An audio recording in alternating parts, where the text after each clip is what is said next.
40 ఏళ్లుగా ఆదరించిన ఉమ్మడి చిత్తూరు జిల్లా ప్రజలను గుండెల్లో పెట్టుకుని కాపాడుకుంటానని తిరుపతి ఎమ్మెల్యే ఆరణి శ్రీనివాసులు తెలిపారు. శనివారం చిత్తూరులోని స్వగృహానికి విచ్చేసిన తిరుపతి ఎమ్మెల్యే ఆరణి శ్రీనివాసులను ఉమ్మడి పార్టీల నేతలు, జేఎంసీ అభిమానులు పెద్ద సంఖ్యలో కలిసి అభినందించారు. ప్రజల అభిమానంతోనే రాయలసీమలోనే అత్యధికంగా 63,000 ఓట్ల మెజారిటీతో ఎమ్మెల్యేగా గెలుపొందానని తిరుపతి ఎమ్మెల్యే ఆరణి శ్రీనివాసులు తెలిపారు. తిరుపతిలో ఇప్పటివరకు చూడని అభివృద్ధిని పవన్ కళ్యాణ్, చంద్రబాబు నేతృత్వంలో చేసి చూపిస్తామన్నారు. ఆధ్యాత్మిక క్షేత్రం తిరుపతి గొప్పతనాన్ని చాటి చెప్పేలా అభివృద్ధి పనులు చేపడతామన్నారు. ప్రజారాజ్యం తెలుగుదేశం వైసీపీ జిల్లా అధ్యక్షుడిగా 14 ఏళ్లు జిల్లా ప్రజలకు సేవ చేసే అదృష్టం కలిగిందన్నారు. ఇక్కడ చిత్తూరు నుంచి తిరుపతికి పోవడం, తిరుపతి ఓటర్ మహాశయులు, నాయకులు, ప్రజలు ఆశీర్వదించారు. భగవంతుడి కృపతో తిరుపతి ప్రజల నియోజకవర్గ నాయకులు, ఓటర్ మహాశయుల అందరి అభిమానంతో అఖండ మెజారిటీ దాదాపు 63,000 ఓట్ల మెజారిటీతో గెలవడం జరిగింది. రాయలసీమలోనే ఏ ఎమ్మెల్యేకు రాని మెజారిటీ, దాదాపు 52 మంది ఎమ్మెల్యేలు ఉంటే అత్యధిక మెజారిటీ తిరుపతి ఎమ్మెల్యేగా తిరుపతి ప్రజలు ఆశీర్వదించారు.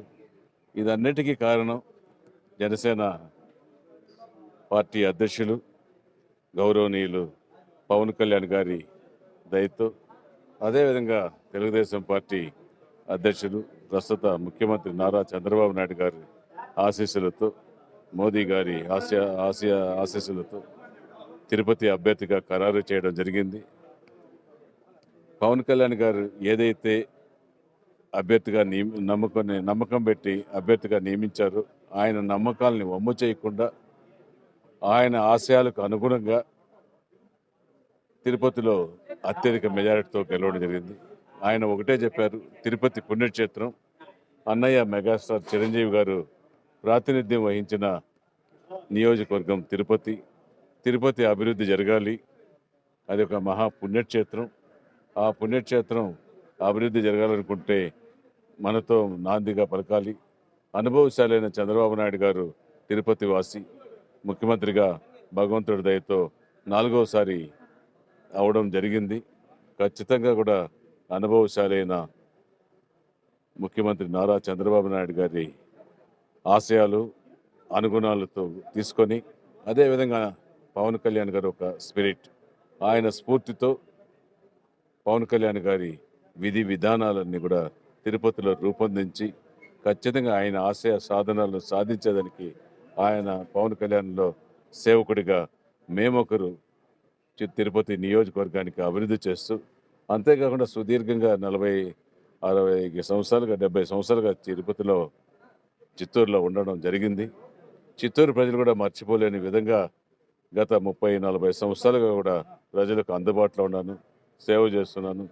తిరుపతితో పాటు జిల్లాలో అన్ని నియోజకవర్గాలు, ఇటు ప్రజారాజ్యం పార్టీలో జిల్లా అధ్యక్షుడిగా, అటు తెలుగుదేశం పార్టీలో జిల్లా అధ్యక్షుడిగా, వైఎస్ఆర్ కాంగ్రెస్ పార్టీలో కూడా జిల్లా అధ్యక్షుడిగా, చిత్తూరు ఉమ్మడి జిల్లాల్లో 3 పార్టీలలో జిల్లా అధ్యక్షుడిగా దాదాపు 14 సంవత్సరాలు కొనసాగిన ఏకైక నాయకుడు ఆరణి శ్రీనివాసులని కూడా ఈ సందర్భంగా ప్రజలకు తెలియజేసుకుంటాను.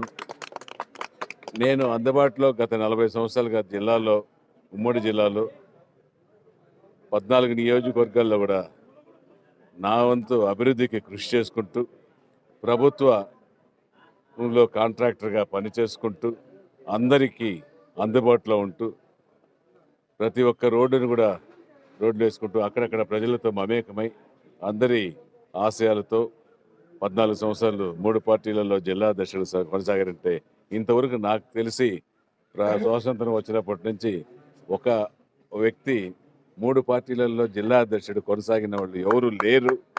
అందులో 1 సంవత్సరం 2 సంవత్సరాలు ఉండేవాళ్ళు, ఏకంగా 14 సంవత్సరాలు జిల్లా అధ్యక్షులుగా 3 పార్టీల అనుభవం ఉన్న ఏకైక వ్యక్తిగా గుర్తించారు తిరుపతి ప్రజలు. అపూర్వ స్వాగతం పలికారు, మంచి మెజారిటీ ఇచ్చారు. ఎప్పుడు కూడా తిరుపతి ప్రజల్ని, చిత్తూరు జిల్లా ప్రజల్ని గుండెల్లో పెట్టుకొని కాపాడుకుంటాను. ముఖ్యంగా జనసేన సైనికులు, వీర మహిళల్ని వాళ్ళందరికీ కూడా అందుబాటులో ఉంటా. జన సైనికులకు నా వంతు కృషి చేస్తా. పవన్ కళ్యాణ్ గారి సాధనాల కోసం నేను కూడా వారితో కలిసి కృషి చేస్తాననేసి కూడా ఈ సందర్భంగా తెలియజేస్తున్నాను.